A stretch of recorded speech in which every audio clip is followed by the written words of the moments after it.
So this course is about transforming development practice to deal with a human-dominated planet and a fundamentally different, highly connected and rapidly changing world. And we now know much better what we need to change and that we need to do things differently. But there's also a need for new ideas and concept and language that can help us articulate visions and actually where we would like to go instead. And how do we find new language for combining the notions of deep sustainability with also securing a good and meaningful life for people on the planet? And biosphere stewardship is one such kind of concept to help us discuss and articulate these things. And stewardship, first, is one term that's appearing across many different contexts in research as well as in the kind of practice and among civic actors. And the idea of stewardship in research is very much about articulating the normative dimensions of science and the need for ethical perspectives, also in interventions for sustainability. And many words that are linked to stewardship, it's talk about planetary stewardship, earth stewardship, ecosystem stewardship, etc., is also about trying to link local perspectives to regional or even global perspectives. So how can we actually think about interconnected sustainability and human well-being? The word stewardship also has a history or a luggage. It's not straightforward. For some people it has religious connotations, and for some associated with a kind of top-down conservation scheme, for example. But it is still useful. It's intuitive and means something to people.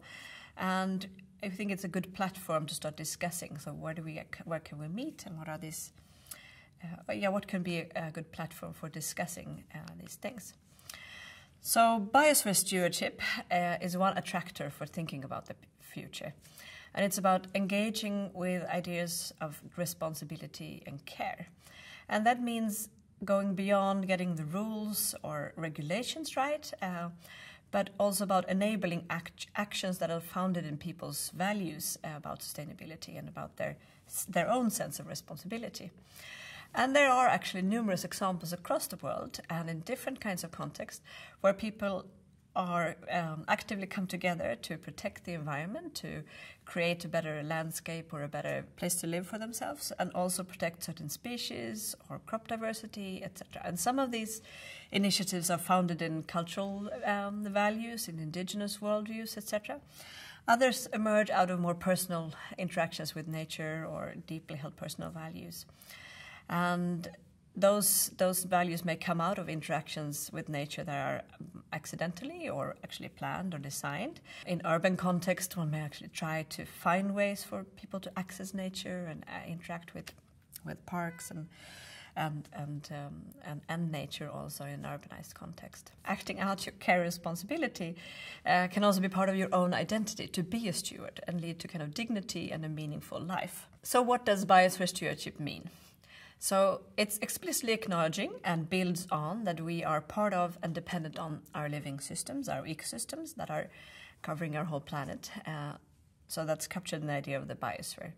And another thing is the need to engage with diverse actors in a way that acknowledge their values and draw upon their connections or relationships with nature. And in particular, we're emphasizing the need to engage with the positive connections to nature. And that's both about recognizing existing connections such as biocultural values, sense of place, and your individual values related to nature, but also about creating a context or nurturing ways to reconnect to nature. For example, in the city, thinking about planning parks in a way that people can actually access and be in nature and learn and interact from that. Biosphere stewardship is also emphasizing the need to go beyond the local. It can take different forms at different scales and in different contexts. So the first association made with stewardship is that of a local actor, maybe a community that are stewards of the forest.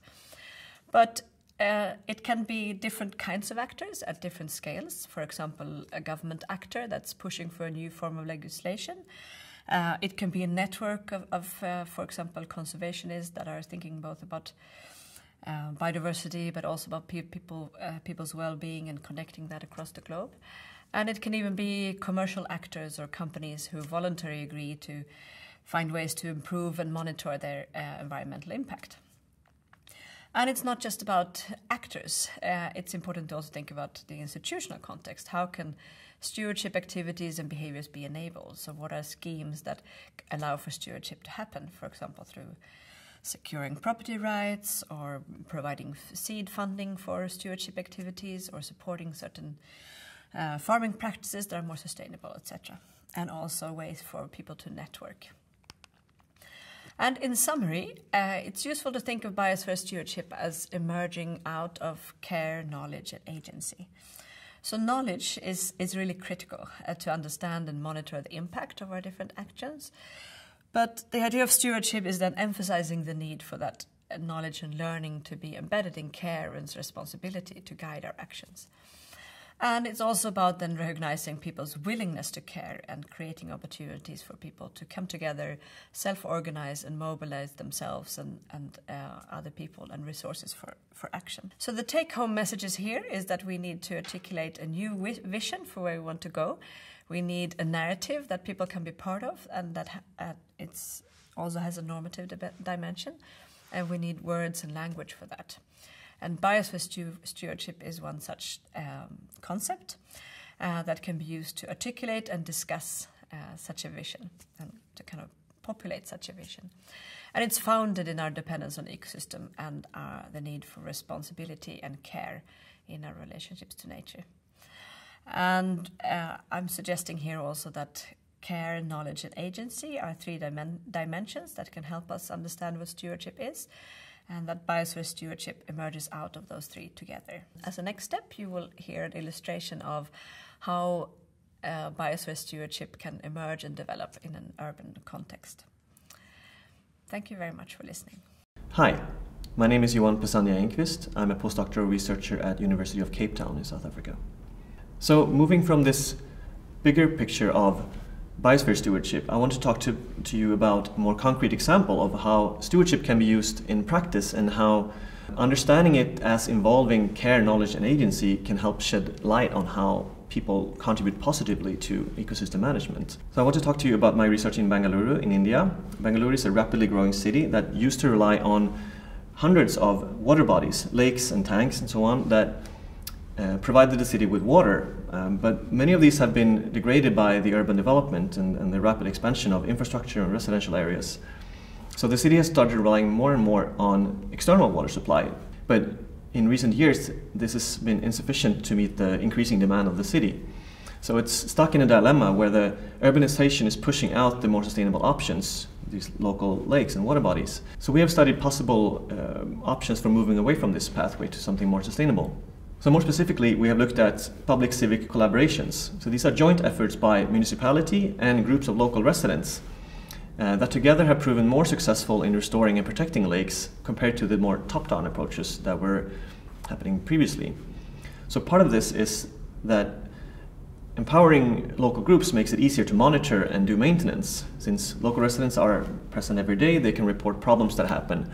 And civic involvement also means that it's easier to adapt the lake access and how it's used to the needs that exist around the lake. So this builds legitimacy and support for protecting lakes in the local community.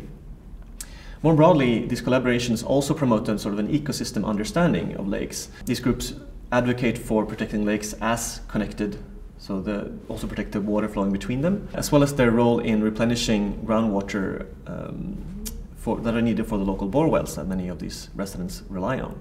So how does this case contribute to understanding stewardship and a stewardship vision? Well, as Maria talked about, one component of stewardship is care. And by looking at why people care about lakes and why they get involved, we see that local residents have a different approach than public agencies. They're often directly affected by lake water levels, and they're motivated differently than the formal actors that take care of the lakes. So care is important for understanding what it is that people value about ecosystems and natural resources, and it also matters for understanding what approaches and solutions that they will prefer and support, and also how their own engagement and behavior might contribute to these solutions. So the second dimension is knowledge, and here we see that by being embedded, as these residents are, they're embedded in the system, they also have access to understanding it differently than more the expertise that top-down managers often have. So for example, if you live next to a lake, you're more likely to notice quickly if something is causing it to flood or to dry out and be polluted and so on. So this is a closer access to the feedbacks that ecosystem give you. So involving local residents can also complement the formal expertise that centralized management typically has more easy access to. And this is especially relevant in terms of linking to local conditions and understanding how to adapt management to a specific lake. So what has happened in Bengaluru is that the more bureaucratic and top-down management has run the risk of getting trapped in business as usual, as they're unable to curb the growth of the city. They're getting increasingly independent on this external water source. And this is a trap when this external water source runs out, as well as the groundwater starting to do. It makes the previously effective solutions less relevant for solving the problem. So these lake groups are really important because they've broken the trend of centralizing management to city authorities. And they've instead shown these partners that decentralizing part of the management is actually more effective for managing the lakes. So we all know that humans depend on nature in various ways and derive benefits from it. And we also have an impact on it. And this is not always a negative impact, even though environmental degradation is very common, as shown in this case. But by looking at stewardship through these lenses of care, knowledge, and agency, we can understand very specific ways in which civic engagement can help identify more sustainable pathways. So designing participatory approaches in development policies is important beyond this goal of promoting democracy and transparency. It also actually helps promote sustainability in the long run. Thank you.